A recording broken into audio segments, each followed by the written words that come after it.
James had lived on his rural property long before the new development moved in. For generations, his family had relied on the natural well that ran deep beneath his land. It wasn't just water to him, it was history, independence, and the lifeblood of his home. But when the HOA of the nearby luxury neighborhood expanded their reach, they decided James's well didn't fit the community standards. One afternoon, James received a formal notice on his door: cease all use of private well water. Failure to comply will result in fines and legal action. He couldn't believe what he was reading. They wanted him to abandon his own well on his own property and pay for community water services instead. To James, it was absurd and insulting.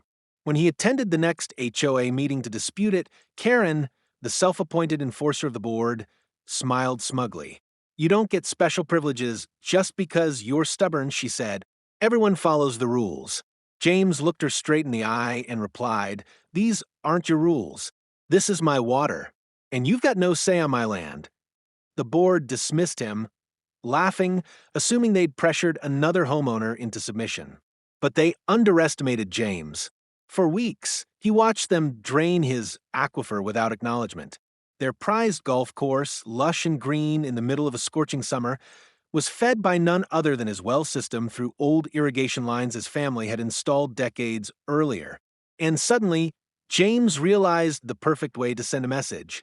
One sweltering Friday, James walked to the pump house and shut off the main valve that fed the course.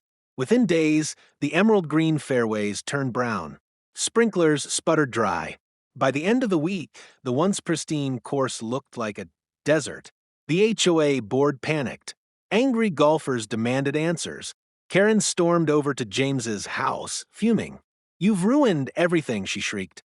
James calmly showed her the paperwork, the land rights, the irrigation easement, the proof that the HOA had been pulling from his well for years without his permission. "You wanted to ban me from my own water," he said evenly. "Now you'll learn what life is like without it." The board scrambled, but they had no leverage.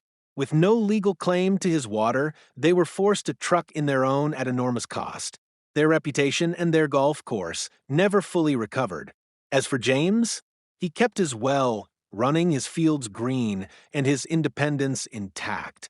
And from that day forward, the HOA learned that messing with a man's water meant drowning in their own arrogance.